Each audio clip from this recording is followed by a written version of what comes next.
Suara langkah kaki lelaki muda itu terdengar pelan di trotoar kota.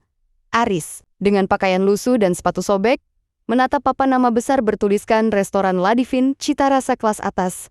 Restoran itu berdiri megah di tengah kota. Dinding kacanya berkilau, tertimpa cahaya senja. Aris menatapnya lama. Ada sesuatu di balik matanya, kenangan, luka, dan kerinduan. Sudah berubah banyak, gumamnya lirih. Menatap papan nama itu seolah mengenang masa lalu yang hilang. Di tangannya, hanya ada lembar uang 20.000 yang lusuh. Ia lapar, belum makan sejak pagi. Dengan langkah ragu, ia masuk ke dalam restoran. Begitu pintu kaca terbuka, udara dingin dari pendingin ruangan langsung menyambutnya. Semua mata menoleh. Para tamu berjas, para wanita bergaun, dan pelayan berpenampilan rapi, semua menatapnya sinis. Bajunya lusuh, wajahnya lelah, dan rambutnya berantakan. Aris berjalan pelan ke arah meja depan. Seorang resepsionis. Wanita langsung menatapnya dari atas ke bawah dengan wajah jijik. "Maaf Pak, Anda yakin? Tidak salah tempat?" katanya, tersenyum kaku. Aris hanya tersenyum sopan. "Saya cuma mau pesan makan. Saya lapar." Wanita itu menahan tawa kecil. "Di sini bukan warteg, Pak. Makanan paling murah di sini saja 150.000. Tapi saya bisa bayar." Jawab. Aris tenang.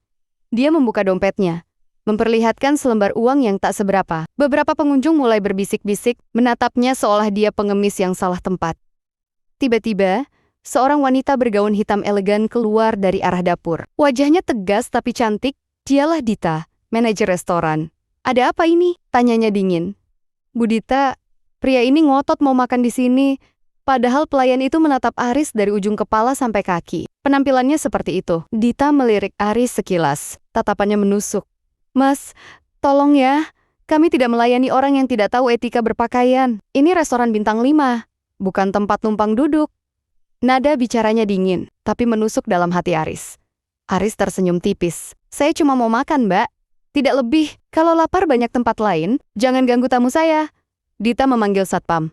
"Pak, tolong keluarkan pria ini. Jangan bikin suasana nggak nyaman." Aris hanya diam saat dua satpam mendorongnya keluar. Tubuhnya hampir terjatuh, tapi ia menahan diri untuk tidak marah. Orang-orang di dalam restoran menertawakan dan memotretnya diam-diam. Luar Aris menatap papan nama restoran itu sekali lagi. Di matanya ada kesedihan dan tekad yang kuat. "Baik," bisiknya. "Kalau itu yang kalian lihat dari penampilanku, kalian akan tahu siapa aku sebenarnya." Langit mulai gelap, tapi dalam hati Aris, cahaya kebangkitannya mulai menyala. Keesokan harinya, suasana restoran La Divine seperti biasa sibuk dan penuh tamu kaya. Dita memeriksa daftar reservasi dengan wajah anggun, memberi instruksi pada stafnya. "Besok sore, akan ada investor besar datang. Semuanya harus sempurna," katanya tegas. Namun di balik meja penerimaan, seorang pelayan berbisik pada Dita. "Bu Dita, pria kemarin datang lagi." Wajah Dita langsung tegang. "Yang kemarin diusir itu?" Pelayan mengangguk gugup. "Iya Bu, dia bawa kertas kayak dokumen." Dita menghela napas jengkel. "Suruh dia pergi." Sebelum aku benar-benar marah, namun sebelum pelayan sempat melangkah, Aris sudah masuk kali ini dengan langkah tenang dan mantap. Masih dengan pakaian sederhana, tapi tatapannya tajam dan penuh wibawa. Semua mata kembali tertuju padanya. Dita berdiri menghadangnya. "Mas, saya sudah bilang." Aris menyodorkan map hitam ke arah Dita. "Buka dan baca." Dita menatapnya heran. "Apa ini?" "Surat kepemilikan restoran La Divine, atas nama Aris Pratama." Dita tertawa kecil tidak percaya. "Lucu sekali, kamu pikir aku bakal percaya omongan orang berpakaian seperti..." Namun, saat ia membuka dokumen itu, wajahnya langsung pucat. Logo hukum dan tanda tangan notaris jelas tertera di sana. Nama pemilik yang terdaftar, Aris Pratama. Dita terdiam, jantungnya berdetak keras. Apa ini benar?" Aris menatapnya tanpa senyum. "Restoran ini dulu milik orang tuaku. Aku pergi ke luar negeri bertahun-tahun dan menitipkan pada paman yang ternyata menjualnya tanpa sepengetahuanku." Para staf mulai berbisik. Pelayan yang kemarin menghinanya menunduk ketakutan. "Aku datang ke sini kemarin bukan untuk cari perhatian. Aku cuma ingin tahu seperti apa tempat ini setelah bertahun-tahun aku tinggalkan." Lanjut Aris dengan suara tenang tapi tajam. Aris menatapnya tanpa senyum. "Restoran ini dulu milik orang tuaku. Aku pergi ke luar negeri bertahun-tahun dan menitipkan pada paman yang ternyata menjualnya tanpa sepengetahuanku." Para staf mulai berbisik. Pelayan yang kemarin menghinanya menunduk ketakutan. "Aku datang ke sini kemarin bukan untuk cari perhatian. Aku cuma ingin tahu seperti apa tempat ini setelah bertahun-tahun aku tinggalkan." Lanjut Aris dengan suara tenang tapi tajam. Mulai besok, lanjut Aris. Aku akan datang sebagai pemilik, dan aku ingin lihat siapa di antara kalian yang masih berani menilai orang hanya dari penampilannya. Aris berbalik meninggalkan Dita yang masih terpaku memegang dokumen itu. Di luar angin sore berhembus Aris, menatap ke langit dan berbisik. Restoran ini akan aku bangkitkan kembali dengan caraku. Dan di dalam hati Dita, tumbuh rasa bersalah dan juga kekaguman yang diam-diam ia sendiri tak mengerti. Keesokan harinya, suasana restoran La Divine berubah drastis. Para karyawan berbisik-bisik gugup. Dita duduk di ruang manajer dengan wajah pucat, menatap berkas kontrak yang kini resmi menyatakan Aris Pratama pemilik sah La Divine. Pintu ruangannya terbuka perlahan. Aris masuk, kali ini mengenakan kemeja putih sederhana namun bersih. Wajahnya tenang, penuh wibawa. "Selamat pagi Bu Dita," sapa Aris datar. Dita berdiri cepat, gugup. "Pagi Pak Aris. Saya mau minta maaf atas sikap saya kemarin. Saya benar-benar tidak tahu kalau Anda..." Aris mengangkat tangannya pelan, menghentikan ucapannya. "Tidak apa, saya tidak marah. Tapi saya tidak akan melupakan."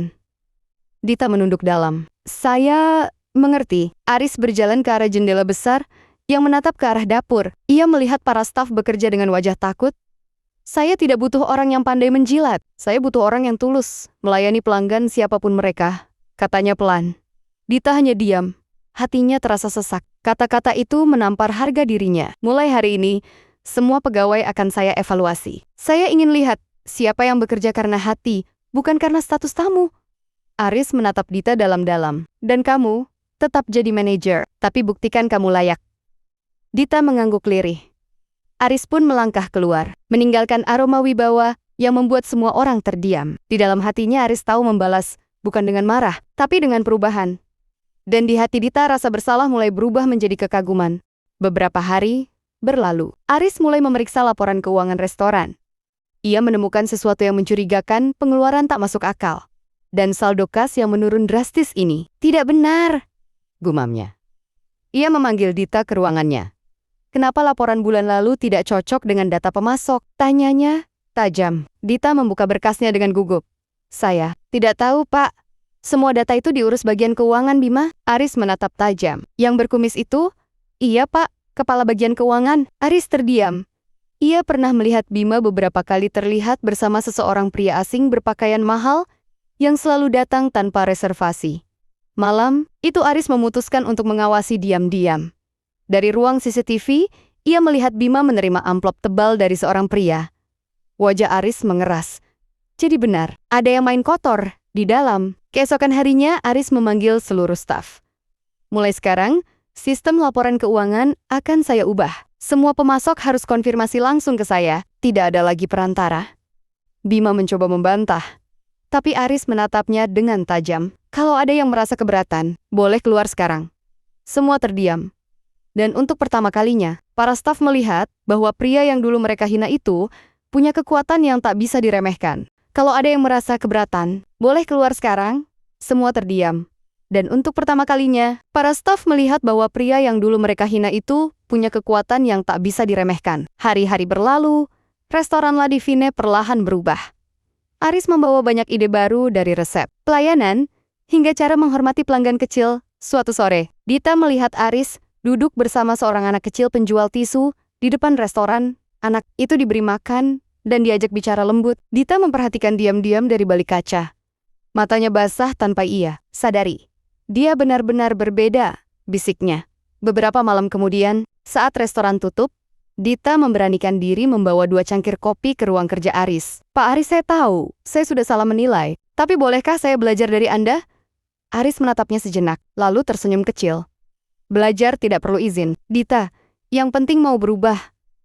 Dita duduk di depan Aris, menatapnya dalam.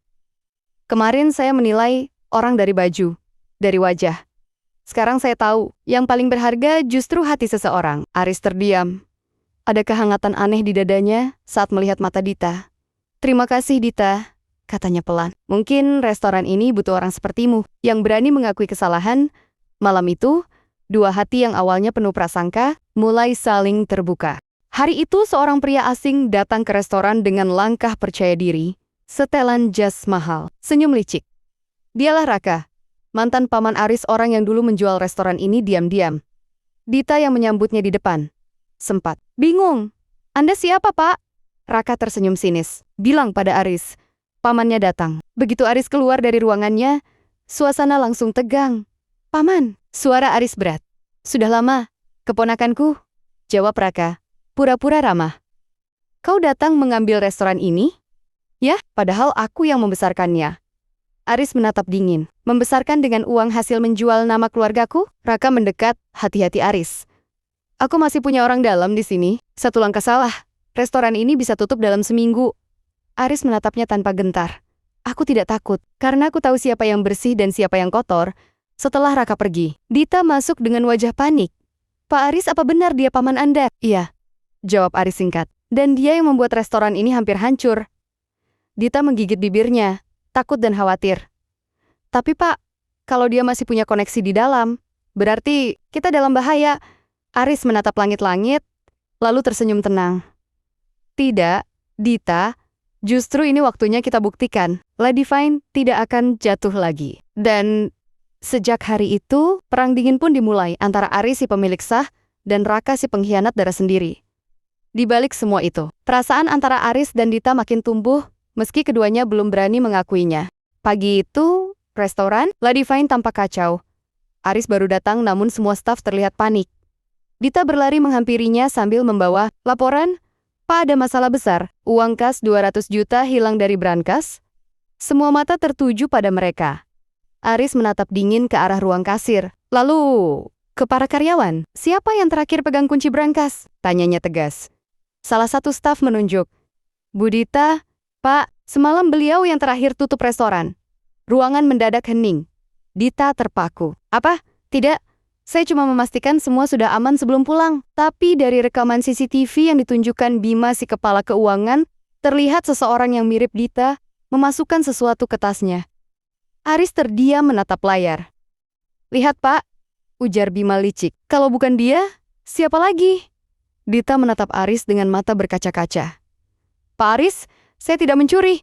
Tolong percaya saya. Namun, Aris masih diam. Di wajahnya, ada keraguan dan amarah yang menahan diri untuk sementara. Dita diskors 3 hari, katanya dingin. Suara itu seperti pisau yang menancap di hati Dita. Ia berjalan keluar restoran dengan air mata menetes. Dan dari kejauhan, Raka paman Aris tersenyum puas di balik kemudi mobil hitamnya. Bagus, tinggal tunggu waktu restoran itu hancur dari dalam. 3 hari berlalu. Dita tak keluar rumah, merasa hancur. Namun Aris tidak bisa tenang. Di hatinya, sesuatu terasa tidak masuk akal. Malam itu ia kembali ke restoran sendirian. Ia membuka ulang rekaman, CCTV mentah dari server utama. Dan di sana ia menemukan sesuatu yang mengejutkan. Rekaman yang ditunjukkan Bima ternyata hasil editan. Dalam versi asli, terlihat jelas bahwa orang yang mengambil uang itu adalah Bima sendiri, mengenakan jaket yang sama seperti Dita untuk menyamarkan diri. Aris menutup layar dengan tangan gemetar. Jadi ini semua jebakan, gumamnya dengan amarah yang menahan. Keesokan paginya ia memanggil semua staf, termasuk Bima. Saat semua berkumpul, Aris memutar rekaman asli di layar besar restoran. Ruang makan yang biasanya ramai, kini sunyi. Wajah Bima langsung pucat. Pak, saya bisa jelaskan. Tidak perlu potong Aris dingin, kamu dipecat. Dan setelah ini, biar polisi yang urus. Bima ditarik keluar oleh satpam. Berteriak memohon ampun. Para staf terdiam. Sementara Aris menatap ke arah pintu restoran. Seolah menyesali satu hal. Dita, aku salah menilai kamu, bisiknya. Malam itu, Aris datang ke rumah Dita membawa sebuket bunga mawar putih. Saat Dita membuka pintu, matanya masih sembab. Pak Aris. Aris menunduk dalam. Aku minta maaf. Aku sudah menuduhmu tanpa bukti. Sekarang aku tahu yang sebenarnya. Air mata Dita menetes. Tapi kali ini bukan karena sedih, karena lega. Aku cuma ingin dipercaya, katanya lirih. Aris tersenyum lembut. Sekarang aku percaya sepenuhnya padamu. Malam itu 2 hati yang sempat hancur, mulai pulih bersama, dalam diam yang hangat. Namun kedamaian itu tak berlangsung lama. Raka, yang tahu rencananya gagal, menyiapkan langkah terakhir sabotase besar-besaran. Malam, sebelum acara ulang tahun restoran ke-5, ia menyusup lewat pintu belakang, bersama 2 orang suruhannya. Mereka mencampurkan bahan berbahaya ke dalam dapur, berharap menciptakan keracunan massal yang akan menghancurkan reputasi Ladivine. Namun tanpa sengaja, Dita yang lembur malam itu melihat mereka dari ruang pantry. Ia langsung menelepon Aris dengan panik. "Pak, ada orang masuk dapur. Mereka mau sabotase." Aris segera datang. Ia masuk dari pintu depan dan berlari ke dapur, langsung menghadang Raka dan anak buahnya. "Berhenti, Paman!" teriaknya. Raka menatap keponakannya dengan tatapan licik. "Kau pikir aku akan biarkan restoran ini jadi milikmu selamanya?" Pertengkaran panas pun pecah. Salah satu anak buah Raka mendorong Aris hingga hampir jatuh ke tungku panas. Dita berlari menolongnya, namun tersenggol dan hampir terjatuh. Dengan sisa tenaga, Aris menarik Dita dan menahan tubuhnya agar tidak terjatuh ke tumpahan minyak panas. "Dita, kamu nggak apa-apa?" Dita mengangguk lemah. "Aku baik-baik saja." Tiba-tiba sirina polisi terdengar di luar. Petugas datang setelah Aris diam-diam menelepon sejak awal. Raka ditangkap di tempat. Ia hanya bisa menatap Aris dengan marah saat diborgol. "Kau pikir kau menang, Aris? Dunia ini kejam. Orang baik sepertimu gak akan bertahan lama." Aris menatapnya dengan tenang. "Mungkin, tapi aku lebih pilih kalah dengan jujur daripada menang dengan kotor." Seminggu kemudian, restoran La Divine kembali beroperasi. Kali ini dengan wajah baru, bersih, modern, dan penuh senyum tulus dari para stafnya. Aris berdiri di depan restoran, menatap papan nama besar itu dengan mata berkaca-kaca. "Ayah, Ibu, akhirnya aku bisa kembalikan nama baik keluarga kita."